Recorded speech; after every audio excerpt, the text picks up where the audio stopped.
Jade plant की अच्छी growth के लिए, इसके स्टेम को मोटा करने के लिए और पत्तियों को पीले होने से बचाने के लिए, जैसे कि सर्दियों में आपका ये पौधा नहीं सूखेगा। ये एक ऐसा पौधा है जो पत्तियों से ग्रो हो जाता है। इसकी 1 इंच की कटिंग भी यदि आप लगाते हैं तो बहुत आसानी से ग्रो हो जाता है। और सुकुलेंट के स्टेम को मोटा करने के लिए कौन सी खाद देना होता है, पत्तियों को चमकदार कैसे बनाते हैं, पत्तियां बड़ी और चमकदार कैसे हो सकती हैं, ये आज के वीडियो में मैं आपको बताने वाली हूँ।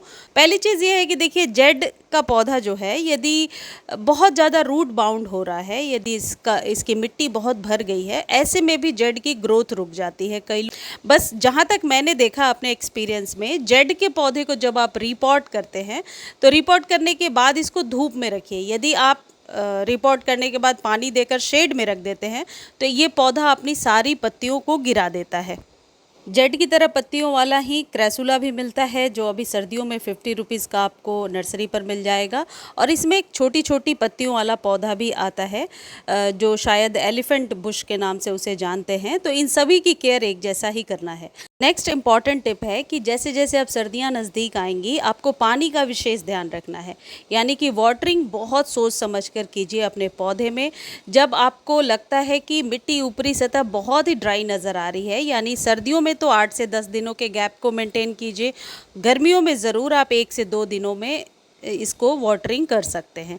ओवर वाटर से सर्दियों में आपके पौधे की पत्तियां पीली हो जाएंगी और फिर ये पौधा जो है धीरे धीरे पत्तियों को गिरा देगा और सूख जाएगा। तो अगली इंपॉर्टेंट टिप है कि देखिए, ये शेड लविंग प्लांट नहीं है, इसको धूप चाहिए। ये जितने भी इस टाइप के सकुलेंट्स होते हैं, ये धूप में बहुत ही बढ़िया पनप जाते हैं, अच्छे ग्रो हो जाते हैं। तो इस पौधे को आप धूप में रखिए, शेड में बिल्कुल भी ना रखें। नेक्स्ट जो इम्पॉर्टेंट टिप है वो है कि आपके पौधे को, जेड के पौधे को या क्रेसुला को लगातार कैल्शियम की ज़रूरत होती है। तो यदि आप कंफर्टेबल हैं तो बोन मिल हर एक महीने 1 चम्मच ज़रूर दे दिया करें।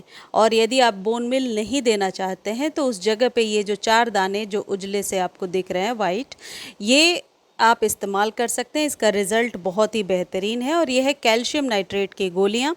इन दोनों को खरीदने का लिंक डिस्क्रिप्शन में दिया हुआ है। वो कैल्शियम नाइट्रेट हो या फिर बोन मिल हो, आप लिंक के द्वारा खरीद सकते हैं। लिंक कॉपी नहीं कर पा रहे हैं तो आप टेक्स्ट कीजिए, आपको लिंक प्रोवाइड कर दिया जाएगा।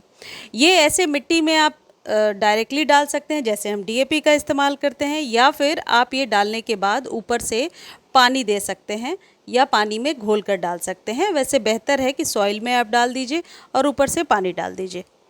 ये जो कैल्शियम नाइट्रेट है, ये 8 से 10 दाने देने हैं। और यदि बोन मिल दे रहे हैं तो 1 चम्मच ही देना है। ये जिस तरीके से मैं आपको दिखा रही हूँ, डायरेक्टली सॉइल में डालना है, ये घोल कर नहीं देना है।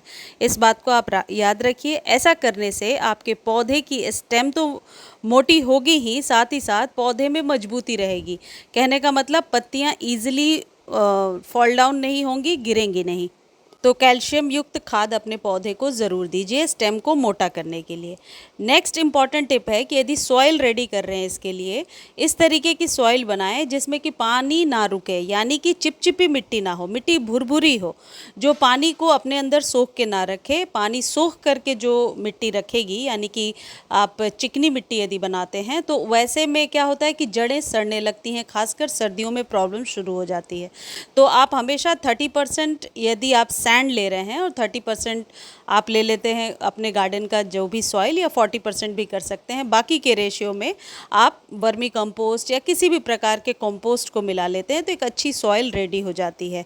और एक चीज़ और है कि इस पौधे को एक बार जब हम घर लेकर आते हैं तो एक ही पौधे से बहुत सारे पौधे तैयार हो जाते हैं। आप इसी प्रोसेस से, जो बार बार मैं आपको वीडियो में दिखा रही हूँ, बस कटिंग लीजिए, नई पुरानी कोई भी इसकी कटिंग ग्रो हो जाती है। एक चीज़ और है कि ये जो जेड का पौधा है, ये हमेशा फैब मार्च के मंथ में और अभी बरसातों में ही अच्छे से ग्रो हो जाता है। यदि सर्दियों में इसकी कटिंग लगाते हैं या बहुत तेज़ गर्मी में, तो इसकी कटिंग कई बार, या मुझे लगता है कि 80% मैंने देखा है कि नहीं ग्रो होती है। चलिए अब खाद की बात करते हैं कि कौन सी खाद अभी आपको बना करके इसके जड़ों में डाल देना है। देखिए, जो वेजिटेबल के पील्स होते हैं, इसमें आप जितने भी ग्रीन वेजिटेबल के पील्स हैं वो ले लीजिए और इसे पीस लीजिए।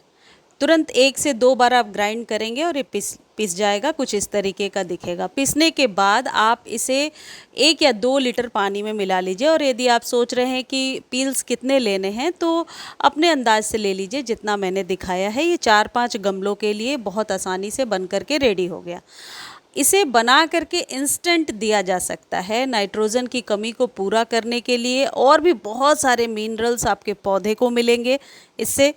इसी खाद में आप आधा चम्मच कॉफ़ी मिला लेते हैं यदि, और यदि कॉफ़ी नहीं मिलाना चाहते हैं तो आप चाय पत्ती पीस करके इसमें मिला लीजिए और बिना छाने हुए डायरेक्टली आप इसे अपने पौधे में दे दीजिए। कॉफ़ी की मात्रा उतनी ही रखनी है जितना मैंने आपको दिखाया, आधा चम्मच। और दूसरी जो चीज़ मैंने दिखाई वो चाय पत्ती थी। यदि आप चाय पत्ती पीस कर इस्तेमाल कर रहे हैं तो 1 चम्मच के करीब लेंगे चाय पत्ती और डाल करके 3-4 घंटे के लिए छोड़ दीजिए, दोनों को अच्छे से मिक्सअप होने के लिए और जो विटामिन्स हैं उन्हें एक्सट्रैक्ट होने के लिए, यानी कि बाहर निकलने के लिए। और फिर इसे 1-1 कप अपने पौधे में दे दीजिए। इवन ये इतना बढ़िया टॉनिक बन के रेडी हो गया है कि आप अपने हर प्रकार के पौधे को दे सकते हैं। इंस्टेंट फ़ायदा दिखता है, यानी कि पत्ते जो है हरे हरे लश ग्रीन निकल करके आते हैं। और भी आधा चम्मच मिला सकते हैं वही चूना जो पान के दुकान पर मिलता है, और इन सब को मंथ में 1 बार ही रिपीट करना है और आप देखिए आपका पौधा बहुत ही घना हो जाएगा। सर्दियों में आपके जेड का पौधा मरे ना, इस बात के लिए ये सारे टिप्स को फॉलो कीजिए। और हाँ, जेड के पौधे के लिए आप 6 इंच का कंटेनर रखिए, 6 से 8 इंच के कंटेनर में बहुत अच्छे से ग्रो हो जाएगा। इसकी